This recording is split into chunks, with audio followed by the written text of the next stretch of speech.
خب حالا تو این قسمت چراغ در رو بردیم، میخوایم اونو عوضش کنیم. حالا این HID لامپیه که من تهیه کردم از یکی از آشناهام، برند گلف میلانوه که کیفیت خیلی خوبی داره، تولید چین هم هست.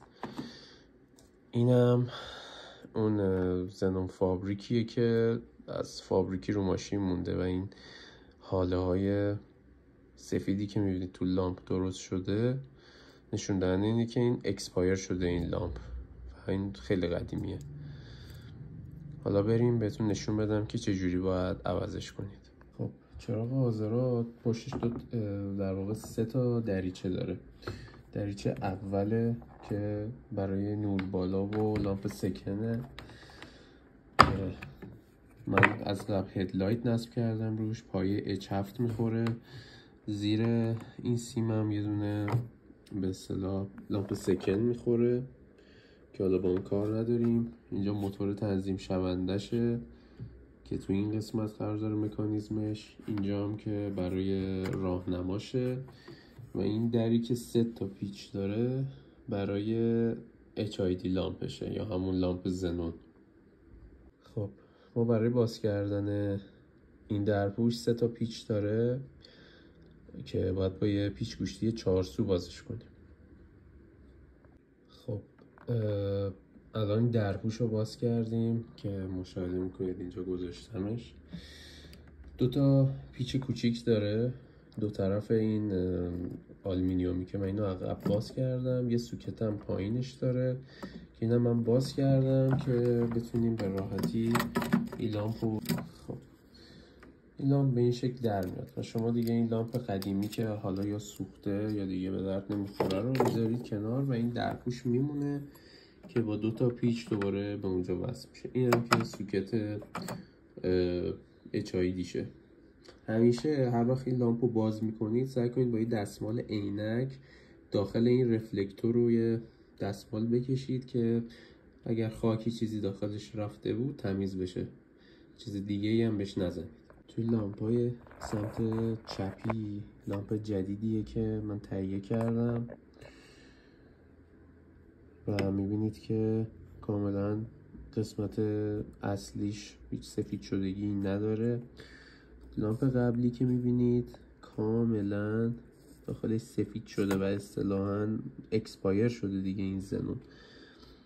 و زنون وقتی که اکسپایر میشه دیگه قابلیت استفاده نداره. اگرم بیشتر استفاده کنید به خود چراغتون آسیب میزنه، به خاطر اینکه یه سری گازهایی داخلشه و اینا خارج میشه و باعث از بین رفتن رفلکتور چراغتون میشه.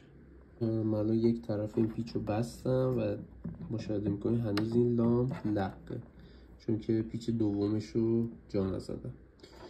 بعد اینکه پیچ دومش هم جا بزنیم از زیر سوکت به سوکت با فشار دادن این سوکت سر جاش کامل وصل میشه و دیگه آماده نصب روی ماشینه و اتمام کارش به این شکل میشه. ببینید این سوکت الان کاملا سفت سر جاشه و به هیچ وجه بیرون نمیاد. همینطور لامپو شما تکونش بدین دیگه تکون نمیخوره سر جاش. خب حالا بریم سر مرحله وصل کردن چراغ رو به این صورت باید سعی کنیم که اول قسمت ترانسش رو رد کنیم ازش، بعد بقیه چراغ خودش به راحتی جا میره. حالا من ادامه‌ش هم براتون میذارم حتما. سر جاش جا رفت. حالا 2 تا پیچ داره اینجا، پیچ با آچار شماره 10 باز میشه. یه دونه هم این قسمت که مهره داره که این مهره رو هم باید باز کنید و بعدا خواستید در بیارید چراغم بعد باز شدن این 2 تا پیچ و این یه مهره از این قسمت باید چراغ هول بدید به سمت جلو که این قسمتش بیاد بیرون و بعدش این قسمت زیری که ترانس قرار داده رو رد کنید. 2 تا کانکتور هم داره که یکیش برای کل چراغ هست که به این شکل قرار میده، یه صدایی میده. یه دونه هم برای موتور تنظیم ارتفاع چراغه که اینم این بشه جا میخوره. الان دیگه تموم شده کارمون. نتیجه کار که یه نور خیلی قوی بهمون داد با عوض کردن لامپا و با همین یه دونه چراغ قشنگ جلو رو مشخصه که کاملا روشن کرده.